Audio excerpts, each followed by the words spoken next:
बघा आता आज ऍडव्हान्स एक्सेल या विषयामध्ये आपला पुढचा टॉपिक आपण घेतोय ऍडव्हान्स रेंज. याच्यात आपण काय काय शिकणार आहे आज आज आपण काय बघणार ते introduction to advance range, advance range बद्दल माहिती, advance range with name, advance range with manager, name manager, advance name with define name option आणि create from selection. Advance range with create from selection अशा वेगवेगळ्या options आपण बघणार आहे. ठीक आहे, तर जाऊ आपण त्याच्यासाठी आपण एक्सेलचा डाटा सुरू ओपन करू. एक्सेलच्या शीट ओपन करतोय मी. आज आपण या क्रमाने आपण जाणार आहे introduction with name box, with name manager, define names आणि क्रिएट फ्रॉम सिलेक्शन. हे काय आहे तर ज्या वेळेस मोठा डेटा असतो आपल्याकडे, त्या मोठा डेटा मॅनेज करण्यासाठी त्याच्यावर आपल्याला फॉर्म्युला फंक्शन्स ऑपरेट करण्यासाठी त्याच्या रेंजेस आहे त्या लक्षात ठेवणं, त्या रेंजेसला सिलेक्शन करणं हे थोडंसं क्लिष्ट काम असतं. त्यामुळे आपण त्या रेंजेसला नावं देऊन ठेवू शकतो आणि ते नावं देण्याच्या वेगवेगळ्या ऍडव्हान्स पद्धती आपल्याकडे इथे उपलब्ध आहे. आपण याच्या अगोदर नाव देण्याचं बघितलेलं आहे, परंतु आणखी वेगळ्या पद्धतीने ऍडव्हान्स पद्धतीने आपण कसं देऊ शकतो, शॉर्टकट कसे वापरू शकतो याच्याबद्दल आपल्याला माहिती बघायची आहे. तर बघू आपण पहिले एक बेसिक डेटा तुमच्या समोर घेतलेला आहे जो तुमचा परिचित आहे, मार्च स्टेटमेंटचा डाटा. याच्यावर तुम्ही बऱ्याच वेळेस काम केलेलं आहे आतापर्यंत. हा 12वीच्या विद्यार्थ्यांचा डेटा आहे ज्याच्यामध्ये विद्यार्थ्याचं नाव, त्याचा क्लास, फिजिक्स, केमिस्ट्री, मॅथ आणि इंग्लिश असे 4 विषयाचे मार्क आपल्याला इथं दिलेले आहेत, आहे ना. आणि सिरियल नंबर कॉलम आहेत. असे आपल्याकडे इथं टोटल जवळपास 7 कॉलम आपल्याला दिलेले. या 7 कॉलम मध्ये आपण सुरुवातीचा जी मेथड आहे ती म्हणजे नेम बॉक्सच्या सहाय्याने नाव कसं द्यायचं तर ते आपण पहिले बघणार आहेत. बघा तर इथे नेम, समजा हा सिरियल नंबर कॉलम, या सिरियल नंबरच्या डेटाला मला नाव द्यायचंय तर मी काय करणार, याला सिलेक्ट करणार. ही मेथड आपण ऑलरेडी बघितली. सिलेक्ट केलं आणि इथं नाव देणार. आपण जे काही नाव द्यायचं असेल ते serial number SR_ number. Name cell रेंजला नाव देताना ते जे नाव आहे त्याच्यात स्पेस अलाउड नाही, त्याच्यामुळे मी अंडरस्कोर कॅरेक्टर दिला, त्याला स्पेस असा दिसावा म्हणून. बरोबर आहे का नाही. आणि मग एंटर की दाबायची असते तेव्हा ते सेल नेम त्या रेंजला लागू होणार, हे लक्षात घ्या.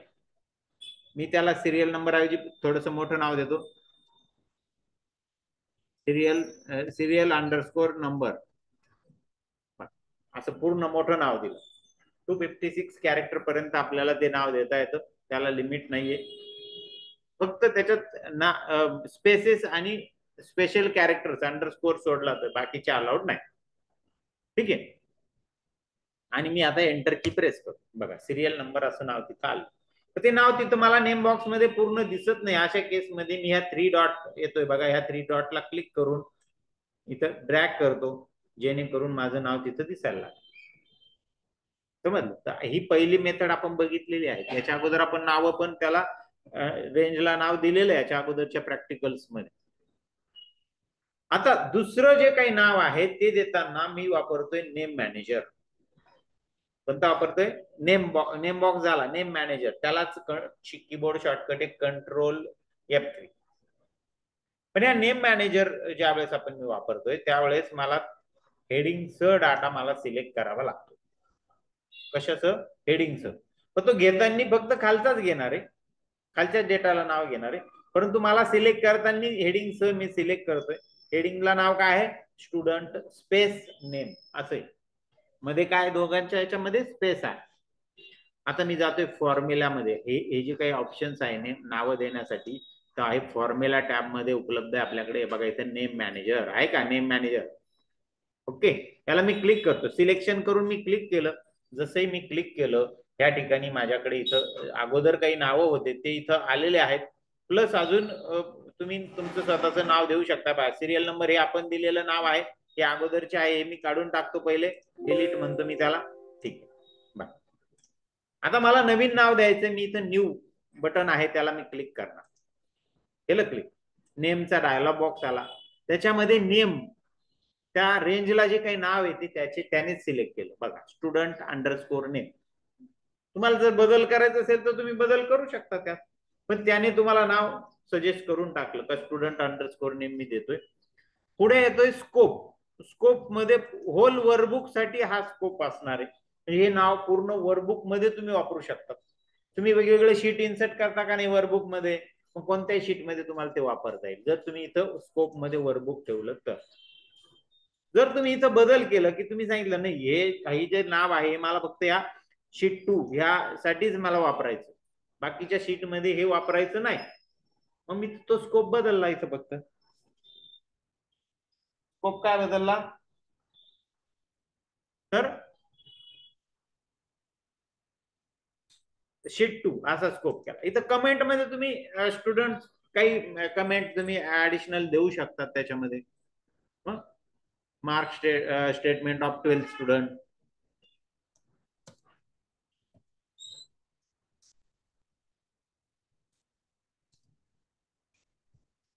मी कोणताही कमेंट तिथं देऊ शकता त्या कॉलमशी रिलेटेड ते तुम्हाला, किंवा तुम्ही त्याला ब्लँक पण सोडू शकता, ते कमेंट देणं कंपल्सरी नाही. ठीक आहे. पुढे बघा रेफरन्स टू. मग तिथं आपली रेंज आली बघा C2 ते C22. मग C2 कुठे आहे इथून तर इथपर्यंत आली. आणि आता मी ओके, मग याच्यात तुम्हाला मॉडिफाय करायचं तर तुम्ही मॉडिफाय पण करू शकता. ओके, मी तर ओके म्हटलं. बघा इथे त्या रेंजला नाव इथं आलेलं आहे स्टुडंट नेम असं नाव आलंय आहे का. स्टुडंट नेम नाव आलं, त्याचं व्हॅल्यूज आल्या इथं. इथं रेफर टू आलं, त्याचं रेंज आली. इथं स्कोप आला बघा, वरच्या याला स्कोप बघा काय वर्कबुक आहे पहिल्याला, आणि दुसऱ्याला काय शीट 2 असा स्कोप आहे. आणि त्याची कमेंट पण आपल्याला पुढे दिसते आहे ना. असं हे नेम मॅनेजर आपल्याला दाखवतं. आता मी हे क्लोज करतो. क्लोज केल्यानंतर आपल्याला इथं लक्षात येईल, आपण सिलेक्ट केलं का इथं आपल्याला आता स्टुडंट नेम पासून ते आपल्याला सिलेक्ट करा बघा, स्टुडंट नेम. सो त्याला स्टुडंट नेम असं नाव तिथं आलेलं आहे. मी हेडिंग का सिलेक्ट केला तर त्याला नाव सजेस्ट करण्यासाठी मला हेडिंग सिलेक्ट करावं लागलं त्याच्यामध्ये. मग त्याने हेडिंगचं नाव त्याने काय केलं, कॉलम हेडिंगचं त्या कॉलमला सजेस्ट केलं. समजलं. मग नेम मॅनेजरचं कसं सेटिंग करायचं पुढची पद्धत आपण बघणार आहे. आता मी पुढची रेंज आहे क्लासची, त्याला मी नाव देतो. त्याच्यासाठी मी क्लासचा कॉलम पूर्ण सिलेक्ट केला, हेडिंगचं सिलेक्ट केला, आणि पुढे आहे डिफाईन नेम या ऑप्शनच्या साहाय्याने. बघा इथं डिफाईन नेम आहे का, याच्यावर मी क्लिक करतो. जसंही क्लिक केलं नेम मॅनेजरला जो डायलॉग बॉक्स आला होता, आणि त्याच्यामध्ये आपण न्यू बटनला ज्यावेळेस क्लिक केलं त्यानंतर हा डायलॉग बॉक्स आला होता, तो डायरेक्ट दिलाय नेम डिफाईन नेम या. तो डायलॉग बॉक्स देत बसला नाही पहिला प्रायमरी, बरोबर. त्याला माहिती नवीन नाव बनवायचंय म्हणून पहिले तो डायलॉग बॉक्स आला नाही मॅनेजरचा. मग न्यू वर क्लिक केल्यावर आला. असं न करता इथं डायरेक्ट दिला, म्हणजे मला थोडा शॉर्टकट झाला. इथं सुद्धा त्याने ऑटोमॅटिकली क्लास हे नाव तिथं दिले गेले, लक्षात येतंय. आणि स्कोप पूर्ण वर्कबुक साठी आहे. तुम्हाला कमेंट द्यायची असेल ती देऊ शकतात, तुम्हाला रेंज बदलायची असेल बदलू शकतात. आणि ओके म्हटलं का ते नाव त्या रेंजला तिथं अप्लाय होणार. बघा ती सिलेक्ट केल्यावर तुम्हाला दिसणार, दिसतंय. आलं लक्षात. मग इथपर्यंत या पद्धतीने आपल्याला दे. पुढची सगळ्यात महत्वाची कमांड आहे आपल्याकडे, किंवा रेंजचं नाव देण्याची पद्धत आहे ती म्हणजे क्रिएट फ्रॉम सिलेक्शन. त्यालाच कीबोर्ड शॉर्टकट की आहे कंट्रोल शिफ्ट F3. कोणती आहे, कंट्रोल शिफ्ट F3. बघा याच्यामध्ये इथं ऑप्शन आहे बघा, क्रिएट फ्रॉम सिलेक्शन आहे का. या ऑप्शनच्या साहाय्याने तुम्ही देऊ शकता. आता इथं तो डायलॉग बॉक्स आलाच नाही, मी सगळे कॉलम सिलेक्ट केले. ऍट ए टाइम मला चारी कॉलमला नावं द्यायची. मग नावं देताना काय नाव देणार, तर टॉपचा रो हे आपलं नाव असणार, हे इथं डिफाईन करायचं. ऑलरेडी तिथं टिक मार्क पण आलेली ती टॉप रो वर. इथं लेफ्ट कॉलम म्हणून ऑप्शन येतो, म्हणजे समजा जर आडवा डाटा जर असेल तर लेफ्टचा कॉलम जो असेल तो आपला हेडिंगचा असेल, बरोबर आहे का नाही. आपण एक याची लुकअप कमांड बघितली त्यावेळेस आडवा डाटा घेतला होता बघ, त्या पद्धतीने. ठीक आहे. इथं मला काय आडवा उभा बॉटम राईट, तुम्ही ज्या बाजूला हेडिंग दिलेला असेल त्या बाजूचा रो तुम्हाला किंवा कॉलम आपल्याला काय करता येईल, सिलेक्ट करण्याची सोय याच्यामध्ये दिलेली आहे. परंतु जनरली प्रत्येकाचा टॉपचा रो हेच हेडिंग असतं, बरोबर आहे का नाही. मॅक्झिमम डाटाला टॉपचा रो हेच हेडिंग असतं त्या कॉलमचं. ठीक आहे. मी तो ओके म्हणतो. जसंही ओके म्हटलं ऍट ए टाइम चारही रेंजेसला नावं दिल्या गेले. बघा इथे मी सिलेक्ट केलं. बघा इथं आता यात यात एक गंमत बघा बरं. याने हे पहिल्या इथून नाही घेतलं, इथून या रेंजला नाव दिलं. इथं फिजिक्स आहे का, केमिस्ट्री आहे, बरोबर. हे नावं दिले गेले का नाही हे मी ह्या नेम मॅनेजर मध्ये जाऊन सुद्धा बघू शकतो. बघा बरं इथं सगळ्या रेंजला नाव आहे. बघा इथं chemistry, class, English, math, physics, हे सिरियल नंबर इथं आपण दिलं होतं अगोदर, नेम स्टुडंट नेम पण दिलं होतं आणि इथं स्कोप पण आपल्याला दिसतोय. दिसतोय हा या स्टुडंट नेमचा स्कोप फक्त शीट 2 पुरताच आहे. बाकीच्यांचा स्कोप सगळा पूर्ण वर्कबुक साठी आहे. मग आहे का नाही खरंच हे बघू ना आपण. शीट 3 मध्ये जातो मी. शीट 3 मध्ये गेल्यानंतर या नेम बॉक्सच्या आरोला क्लिक करतो. बघा याच्यामध्ये बाकी स्टुडंट नेम सोडून बाकीचे दिसत नाहीये. दिसतंय का, कारण की त्याचा स्कोप. आणि मी आता स्टुडंट नेम शीट 2 मध्ये येतो. शीट 2 मध्ये नेम बॉक्सच्या ड्रॉप डाऊन एरोला क्लिक केल्यावर मला इथे दिसते बघा स्टुडंट नेम पण दिसते. दिसतंय ना, समज. म्हणजे स्टुडंट नेम हा जो नाव दिलेला जी रेंज आहे ती फक्त तेवढ्या शीट पुरतीच उपलब्ध आहे. बाकीच्या ठिकाणी ते नाव उपलब्ध राहणार नाही. मग तो स्कोप. पुन्हा मी जातोय नेम मॅनेजर कडे. बघा नेम मॅनेजर मध्ये गेलो.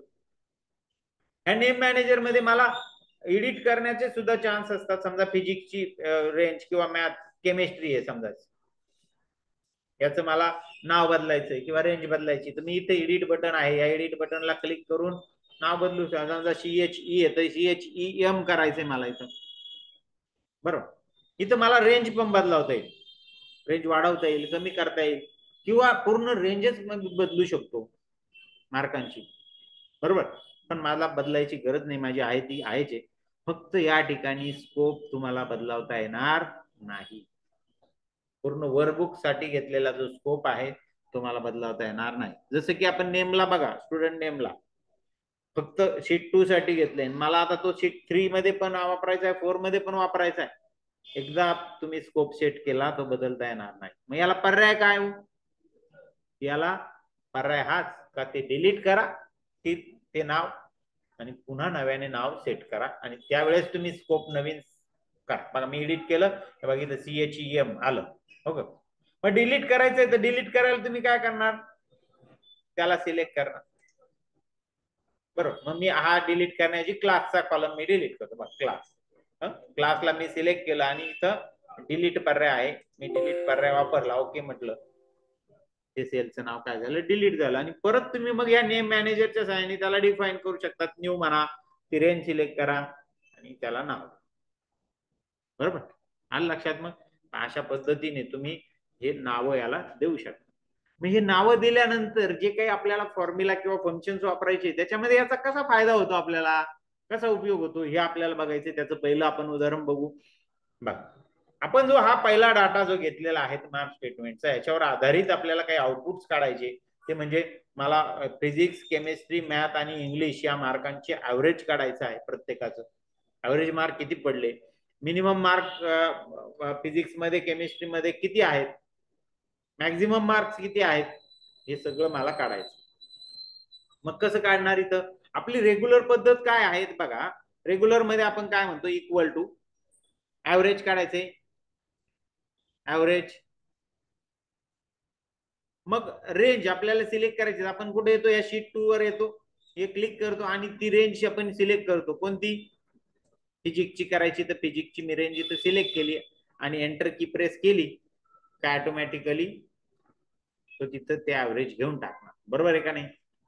त्याऐवजी मी आता वेगळी पद्धत वापरू शकतो. Equal to average tab. इथं डायरेक्ट त्याला नाव दिलं आपण, PHY हे नाव ऑटोमॅटिक आलंय. तिथं हेडिंगचं जे नाव आहे ते ऑटोमॅटिक आलं. मग मी इथं PHY असं नाव देतो. मला आता इथं रेंज सिलेक्ट करायची गरज पडली का बघा बरं, नाही. बघा एंटर दिला, मला त्या फिजिक्सचं ऍव्हरेज इथं मिळालं. केमिस्ट्रीचं करायचंय मला, इक्वल टू ऍव्हरेज कंसामध्ये त्या रेंजचं नाव द्यायचं. फक्त काय नाव आहे रेंजला, त्या केमिस्ट्री, CHEM. बघा इथं दिसतंय आपल्याला, आहे ना. आणि कंस कंप्लीट करा, त्याचा ऍव्हरेज आपल्याला तिथं मिळेल. समजलं. तसंच तुम्ही मिनिमम मार्क, मॅक्झिमम मार्क्स हे सुद्धा काढू शकतात. उदाहरणार्थ इथे याचे मिनिमम काढायचे मॅथचे, इक्वल टू MIN फंक्शन आहे, बरोबर. कंसामध्ये त्या सेल रेंजचं नाव द्यायचं. मॅथचं नाव काय? Math, MATH. येस नाहीये त्याला, इथं दिसतंय खाली येतंय, जे नाव दिलेले ते खाली येतात, हे बाकीचे फंक्शन आहे आणि हे मॅथ. व्हिजिटिंग कार्ड सारखा त्याला सिम्बॉल आहे, लक्षात ठेवा. बरोबर, तो सिलेक्ट करायचा, कंस घ्यायचं. बघा मिनिमम, मॅथचे मिनिमम मार्क्स आपल्याला काढून दे. मला मॅक्झिमम मार्क काढायचे इंग्लिशचे मॅक्झिमम मार्क काढायचे, इक्वल टू मॅक्स फंक्शन आहे, मॅक्स वापरलं मी. आणि तिथं रेंजला जे नाव दिले ते द्यायचं. म्हणजे जसं की इंग्लिश ENG नाव दिलं, टॅब मारला, बघ ENG एंटर आलं. इंग्लिश मध्ये 90 हे हायेस्ट मार्क, ते तुम्ही जाऊन त्या शीट मध्ये बघू शकतात, करू शकतात. बरं, अजून एक फायदा असा होतो, मला आता तो फिजिक्सचं किंवा फिजिक्सचा कॉलम मला सिलेक्ट करायचा. या आपण दुसऱ्या शीट मध्ये आहे असं असताना सुद्धा तो कॉलम मला सिलेक्ट करता येतो. बघा मी इथं क्लिक केलं आणि फिजिक्सला सिलेक्ट केलं. जसे फिजिक्सला सिलेक्ट केलं त्याने शीट पण चेंज केलं आणि फिजिक्सचा कॉलम पण सिलेक्ट केला का? समजतंय? अशा पद्धतीने आपल्याला इझिली मूव्ह पण होता येईल त्या डेटावर आरामशीर. ठीक आहे, समजलं? मग ह्या रेंजेसचा फायदा. अजून याच्यावरचं एक उदाहरण आणखी बघू. बाकीचं तुम्ही याचं तुम्ही ऍव्हरेज, मिनिमम, मॅक्झिमम मार्क तुम्ही काढून घ्या, तो काय भाग. पुढचं एक उदाहरण मी बघतोय, दाखवते तुम्हाला. बजेट इथं दाखवलेलं आहे. बजेट मध्ये महिने दिलेले आहेत.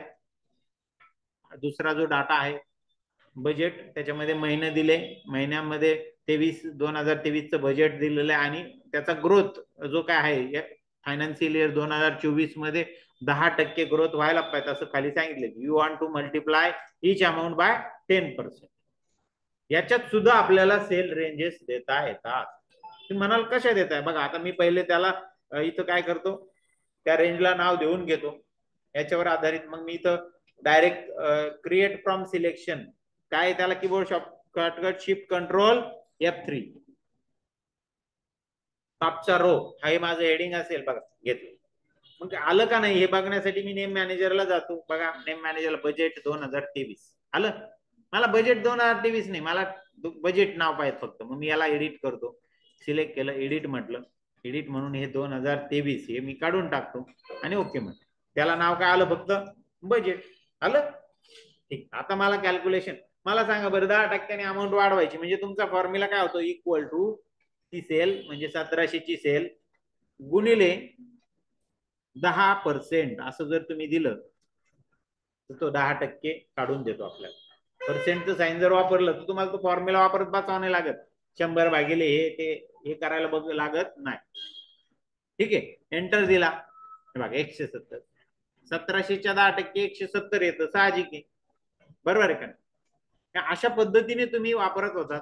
आता याच्या ऐवजी तुम्ही इथं सेलचं नाव, रेंजचं नाव वापरू शकता. इक्वल टू त्या रेंजला तुम्ही म्हणाल पूर्ण रेंजला नाव येते, तरी तो इंडिव्हिज्युअल सेल तिथं घेऊन टाकणार त्याची. तुम्ही ज्या ठिकाणी तो फॉर्म्युला आहे त्या ठिकाणी ती सेल रेंज त्याचे तो घेऊन टाकणार. तुम्ही तिथं नाव देऊन टाका, त्याचं काम करणार. बघा इथं सेल रेंज, सेल जी आपण C3 दिली त्याच्याऐवजी मी देतो बजेट. बघा बजेट आलं खाली, इंटू गुणिले 10%. बजेट इंटू 10%, एंटर दिला. 170 तिथं आलंय आणि 170 आल्यानंतर मी त्याला काय करतो, खाली कॉपी करतो. प्रत्येकाचं बजेट बघा, प्रत्येक ठिकाणी सेम फॉर्म्युला, बजेट इंटू 10%. पण मग त्याने कोणती सेल घेतली त्याने बरोबर त्याच्या पद्धतीने सेल घेऊन टाक. येते लक्षात? इथं ते सेल ऍड्रेस म्हणजे रिलेटिव्ह ऍब्सोल्युटचा काही फरक राहिला नाही. ठीक आहे, समजलं? मग या म्हणजे तुमच्या याच्यात सुद्धा फॉर्म्युल्यामध्ये सुद्धा तुम्हाला सेल रेंजचा वापर करता येऊ शकतो. अजून एक आपण पुढे उदाहरण बघू, ते म्हणजे पुढचं उदाहरण आहे. बघा एक प्रॉडक्टची लिस्ट आपल्याला दिलेली आहे स्टेट वाईज. पहिला कॉलम आहे स्टेटचा, दुसरा प्रॉडक्टचा, तिसरा क्वांटिटी. म्हणजे महाराष्ट्र स्टेटमध्ये हे जे आपले 4 प्रॉडक्ट आहे, लॅपटॉप, डेस्कटॉप, टॅबलेट आणि मोबाईल, यांचा किती सेल झाला, त्याची क्वांटिटी किती, अमाऊंट, युनिट प्राइस काय आहे आणि त्याची टोटल सेल किती आहे, रेव्हेन्यू किती झाला आपला महाराष्ट्रामध्ये प्रत्येक प्रॉडक्ट वाईज याची माहिती आपल्याला देईल. आणि असं प्रत्येक स्टेट वाईज बघा, गुजरात, कर्नाटक, केरळा, उत्तर प्रदेश, असा हा डाटा आपला आहे. याच्यावर आधारित आपल्याला काही गोष्टी इथं काढायच्या आहेत. जे उदाहरणार्थ बघा लॅपटॉप. आता उदाहरणार्थ याच्यात आपल्याला काय कॅल्क्युलेशन करायचंय तर लॅपटॉपचा मॅक्झिमम क्वांटिटी किती सेल झाली, हा डेस्कटॉपची किती झाली, टॅबलेटची किती झाली आणि मोबाईलची किती झाली, म्हणजे मॅक्झिमम क्वांटिटी काढायची. काय फंक्शन वापरणार मॅक्झिमम क्वांटिटी काढण्यासाठी? बरं ती प्रॉडक्ट वाईज काढायची आपल्याला, पूर्ण प्रॉडक्ट याच्यामधून नाही काढायची, प्रॉडक्ट वाईज काढायची आहे का नाही. मग काय फंक्शन वापरणार, काय फंक्शन वापरणार मॅक्झिमम व्हॅल्यू काढण्यासाठी? सांगा कोण सांगतं? मॅक्स फंक्शन ठरलेलं आहे, पण त्याला काही अट आहे, कंडिशन आहे का नाही अट? मग आपल्याला तिथे इफ सुद्धा वापरावं लागेल कंडिशन नुसार. मग कंडिशन नुसार मग मॅक्स इफ असं काही फंक्शन नाहीये, इफ मध्ये मॅक्स वापरायचं बरोबर. त्याच्यानंतर ऍव्हरेज काढायचे, तिथं सुद्धा ऍव्हरेज हे कंडिशननेच काढायचं, म्हणजे तिथं सुद्धा इफ वापरावं लागणार आहे. टोटल सेल काढायचा आहे, पण तो टोटल सेल कसा काढायचा आहे तर त्या प्रॉडक्ट वाईज काढायचा आहे, म्हणजे सम इफ फंक्शन आपल्याला तिथं वापरावं लागणार बरोबर आहे का नाही. म्हणजे आपल्याला कुठं कोणतं फंक्शन वापरायचं हे सुद्धा तुमचं पटकन लक्षात आलं पाहिजे. ठीक आहे आपण आता इथं जाऊ, मॅक्स वापरू आपण इथं. मॅक्झिमम क्वांटिटी काढायची, पण ती काही अटी नाही. काय अट आहे त्याला? लॅपटॉपची मॅक्झिमम क्वांटिटी. कोणाची? लॅपटॉपची काय घ्यायची. मग मी पहिले इफ फंक्शन वापरतो, इक्वल टू इफ. बरं लॉजिकल टेस्ट. काय येईल लॉजिकल टेस्ट? तर product is equal to laptop. मग प्रॉडक्टला प्रॉडक्ट नाव आपण आता पहिले त्याच्यासाठी आपण सेल रेंज आपण देऊन घेऊ, सेलला नावं देऊन घेऊ. बघा मी हा पूर्ण टेबल सिलेक्ट करतो आणि सिलेक्ट करून मी काय देणार, कंट्रोल शिफ्ट F3 देणार, कंट्रोल शिफ्ट F3 मी प्रेस करतो. आता तो सांगतोय की इथं तुम्हाला काय कोणतं नाव घ्यायचं, तर टॉपचा रो जो आहे तो नाव घ्यायचंय, म्हणून मी इथं क्लिक केलं आणि ओके म्हटलं. जसंही मी ओके म्हटलं इथं बघा आता माझ्याकडे मॅक्स क्वांटिटी मला काढायची, तर मी इथं आलो इक्वल टू इफ. पहिले काय अट आहे, काय अट आहे त्याला, तर product is equal to laptop. मग product is equal to logical test. Product कुठं असेल या कॉलम मध्ये. आपण आतापर्यंत काय करत आलो लॉजिकल टेस्ट मध्ये, तर प्रॉडक्ट इज इक्वल टू, मग प्रॉडक्ट कोणत्या कॉलम मध्ये, त्याला नाव दिलं गेलं आपल्या त्या कॉलम मध्ये, मग मी डायरेक्ट त्या नाव वापरतो, ती रेंज वापरणार नाही. प्रॉडक्ट बघा प्रॉडक्ट नावाचं फंक्शन सुद्धा आहे बरं, पण आपलं नाव जे आहे ते कसं दिसणार आहे, त्याला लोगो काय असणार आहे, तर व्हिजिटिंग कार्डचा लोगो असणार बरोबर. बघा product is equal to laptop. Laptop मी शेजारच्या सेलमध्ये टाईप करून ठेवलेला आहे, ठेवला बरोबर. हे झालं माझं लॉजिकल टेक्स्ट. असं असेल तर त्याची काय करायची, क्वांटिटी प्रिंट करायची. क्वांटिटी ह्या कॉलमला सुद्धा माझं नाव दिलं गेलेलं आहे क्वांटिटी, म्हणून QTY बघ क्वांटिटी. त्या अदरवाईज झिरो टाईप कर, काय कर झिरो. हे झालं माझं इफ फंक्शन. पण मला क्वांटिटी सगळ्यांची प्रिंट करायची का, लॅपटॉपच्या सगळ्या स्टेटच्या लॅपटॉपची, तर नाही, मला एकाचीच करायची. कोणती करायची आहे, मॅक्झिमम. मग मला कोणतं फंक्शन वापरावं लागेल याच्यामध्ये, तर मॅक्स. मग ते कुठं वापरणार, सुरुवातीला इफच्या अगोदर मॅक्स, टॅब मारला बघा कंसात, आणि शेवटी फक्त मी काय करणार, कंस कंप्लीट करणार.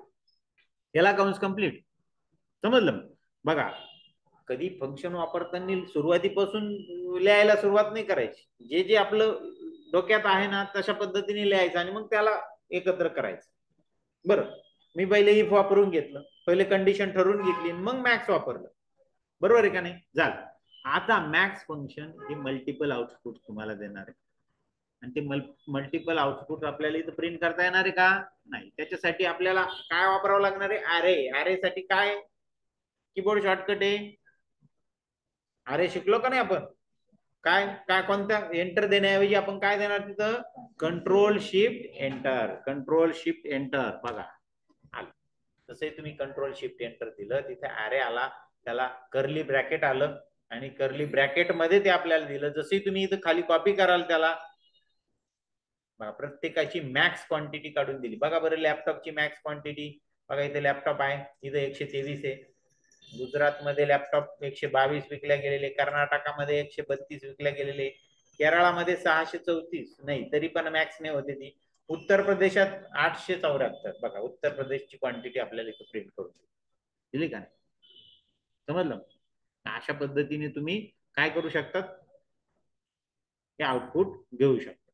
बघा इथं मॅक्स इफ फंक्शन नव्हतं तरी आपल्याला इफ वापरता, इफ वापरून आपण दोघांचं एकत्रीकरण करून आपण आउटपुट घेऊ शकतो. दोघांचं एकत्रीकरण प्लस ॲरेचा उपयोग. ठीक आहे. तसंच ऍव्हरेज काढायचं. ऍव्हरेज काढायला काय करणार मग, सरळ पहिले इफ वापरा, equal to if logical test. काय logical test? Product is equal to laptop. मग प्रॉडक्ट हे नाव दिलेलं आहे आपण, म्हणून मी product is equal to laptop. Laptop already शेजारच्या सेलमध्ये दिलेला आहे, मग लॅपटॉप मी सिलेक्ट केला, कॉमा. असं असेल तर क्वांटिटी काय प्रिंट कर, क्वांटिटी. क्वांटिटी पण नाव दिलंय त्याच्यामुळे मला तिथं क्लिक करायला नाही लागलं त्या सेलमध्ये, कॉमा. अदरवाईज 0. हे झाल्यानंतर आता काय करायचं आपल्याला, ऍव्हरेज फंक्शन. ऍव्हरेज फंक्शन कुठं वापरायचं, इफच्या अगोदर. ऍव्हरेज कंस दिला आणि शेवटी फक्त कंस कंप्लीट करायचं काम करायचंय. ऍव्हरेजला काय मध्ये मध्ये सगळं आपलं आलंय ऑलरेडी. झालं इथपर्यंत. आता काय करायचं, एंटर देण्याऐवजी आपण काय करणार, ॲरे वापरणार. इथं तर ॲरे वापरताना शिफ्ट कंट्रोल एंटर. आलं 94.25. हे त्या लॅपटॉपचं ऍव्हरेज आलं. म्हणजे ऍव्हरेज 94.25 लॅपटॉप प्रत्येक स्टेटमध्ये विकल्या गेले. डेस्कटॉप 90 विकल्या गेले, टॅबलेट 109 विकल्या गेले आणि मोबाईल 80 विकले गेले ऍव्हरेज. ठीक आहे, समजलं? आता टोटल सेल काढायचा. सगळा लॅपटॉपचा टोटल सेल किती झाला, इथं प्रत्येकाचा इंडिव्हिज्युअल दिला बघा. इथं 43,05,000 आहे ना, असं दिलंय आपल्याला इथं. आणि टोटल इथं खाली आलाय बघा, 13,55,00,48,000. आपल्याला टोटल नाही काढायचं, आपल्याला लॅपटॉपची टोटल काढायची वेगळी, डेस्कटॉपचा वेगळा सेल काढायचा आहे. बरोबर आहे का नाही? हे रिपोर्ट द्यावे लागतात का नाही? तुम्ही जर एखाद्या कंपनीत गेले तर हे रिपोर्ट तुम्हाला द्यावे लागतील का नाही मॅनेजमेंटला? मग तुम्ही काय करणार त्यावेळेस? मला हे फंक्शन वापरावं लागणार. ऍडव्हान्स एक्सेल का गरजेचं झालं इंडस्ट्रीमध्ये, त्यासाठी झालं की हे रिपोर्ट्स आपण कसे घेणार, तर तुम्हाला फंक्शन फॉर्म्युला जर वापरला तर तुम्ही इझिली पटकन मॅनेजमेंटला समोर रिपोर्ट देऊ शकतात. तर तेच तुम्हाला या क्वांटिटी मधून मॅक्सिमम व्हॅल्यू काढायची बघत बसावं लागेल. टॅबलेट वेगळं करावं लागेल, मोबाईल वेगळं करावं लागेल. या सगळ्या गोष्टी अनेक शीट बनवावे लागतील आणि मग तुम्हाला आउटपुट मिळेल. बरोबर आहे का नाही? इथे एका कमांड मध्ये आउटपुट मिळालं आपल्याला, लक्षात घ्या. आता इथं आपल्याला टोटल सेल काढायचं, तर टोटल सेल काढण्यासाठी आपल्याकडे सम इफ फंक्शन आपण शिकलेलो आहोत त्याच्या अगोदर. काय कसं असतं ते sum if, equal to sum if कंसात रेंज क्रायटेरिया रेंज. म्हणजे ही जी रेंज आहे ही कोणती द्यायची, क्रायटेरियाची. क्रायटेरिया कशा ते, काय क्रायटेरिया कशाने आपल्याला सम करायची, लॅपटॉपची वेगळी. बरं, म्हणजे प्रॉडक्ट वाईज करायची. म्हणजे कोणता कॉलम सिलेक्ट करावा लागेल तुम्हाला, प्रॉडक्ट. मग तो सिलेक्ट करण्याऐवजी त्याला नाव दिलेलं आहे ना आपण, product. Product comma criteria. Criteria काय आहे, तर लॅपटॉप. त्याच्यामधून कोणाचं घ्यायचं, लॅपटॉप तर ऑलरेडी शेजारी टाईप करून ठेवलाय, मग मी तो सेल ऍड्रेस निवडतो तिथून, कॉमा.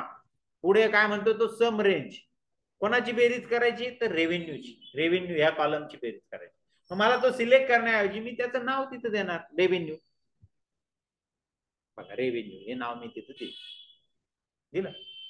मग तो काय करेल, रेव्हेन्यू कॉलमची जे लॅपटॉप आहे, ज्याचं प्रॉडक्ट लॅपटॉप आहे त्याची तो बेरीज करेल. एंटर द्या फक्त. इथं काय आपल्याला अरे वापरायचं नाही बघा.